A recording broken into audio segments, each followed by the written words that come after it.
It's thin, super thin. They actually did it with the S25 Edge, and honestly, you have to take a look at it.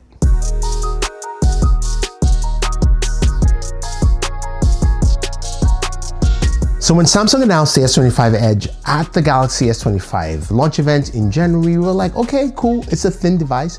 We didn't get to touch it, we didn't get to hold it. We saw it, there's a big crowd, but finally, I got my hands on it, and I've got to tell you, it's as thin as they claim, but also it is very light. Oh my God, it is. This device is super light when you hold it, when you carry it around, when you're using it. It doesn't feel heavy. It doesn't feel like you're carrying weight with you. It just feels very comfortable. That's honestly the best description I can give. Now it comes in 3 colors: titanium silver, titanium ice blue, and titanium jet black. I think jet black is the best color here. When you look at all of them, it just looks really solid. At the back, you can see it's got 2 camera housings instead of actually 3 or 4 as you would expect in the Galaxy series. And that's by design because of the spacing here, which we'll talk about the cameras in a second. But that size, 5.9 millimeters, what does that actually mean, right? It's so thin, how do you put it in context? Well, side by side with, say, the S25 Ultra, it looks like it's half the size of this device. Then the iPhone 6 Pro Max, it looks like it's half the size there, just in thickness alone, which is impressive. But when you're adding the weight reduction, that is even more.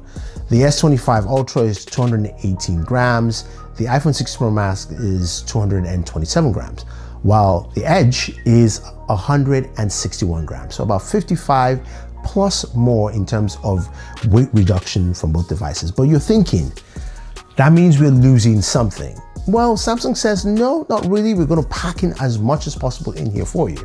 So the display is 6.7 inches, which is similar to the display on the S25 Plus.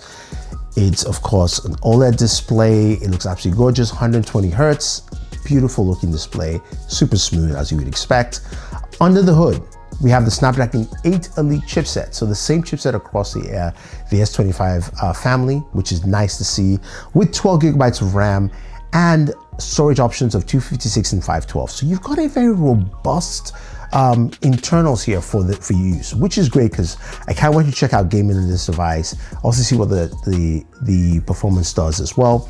Now, in terms of battery, we're looking at a 3900 milliamp battery, which is much smaller than expected. But Samsung also claims that we should have all-day battery life, and the Snapdragon 8 Elite chipset is very good at battery management.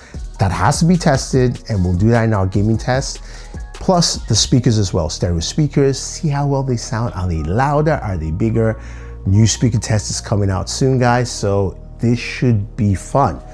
Now, the device itself has some really great pocketability. Putting this in your pockets or your jacket or whatever you're wearing feels more comfortable than actually your S25 Ultra or your iPhone or any other device that you carry, which is just an impressive feat. Now, the cameras, right? I mentioned that earlier. It's only got 2 cameras, and those are the same main sensor ultra wide you will find on the S25 Ultra. You have the same 200 megapixel sensor, and you do have the same 12 megapixel ultra wide. And that means your telephoto sensor is missing, and you're gonna be missing out from that probably precise telephoto, but you do have some cropping from that 200 megapixel sensor, which we'll be getting, and it goes up to 10x in terms of zoom for both the photos and videos. This should be very interesting to check out in my camera comparison and how it actually stacks up. But now the main thing, of course, is price. How much does it cost? I'm more intrigued in this device. I maybe might pick it up. Well, it's priced at $1,099, so slightly above the S25 Plus, but definitely below the Ultra. And they're positioning it in that circuit. We have to see if it actually does fit into that. And of course, it has all the AI features you expect with Galaxy AI. Now, if you want to pick it up, Samsung's pre-order starts basically when you watch this video, so you can go ahead and do that. We have a link for you, and they have some really impressive offers, up to $800 off the device using some of the things you find there below. But that is pretty cool to get a device that is priced at $1,099. So the big question here is now you've seen it, you've seen that I've actually held it. What do you guys think?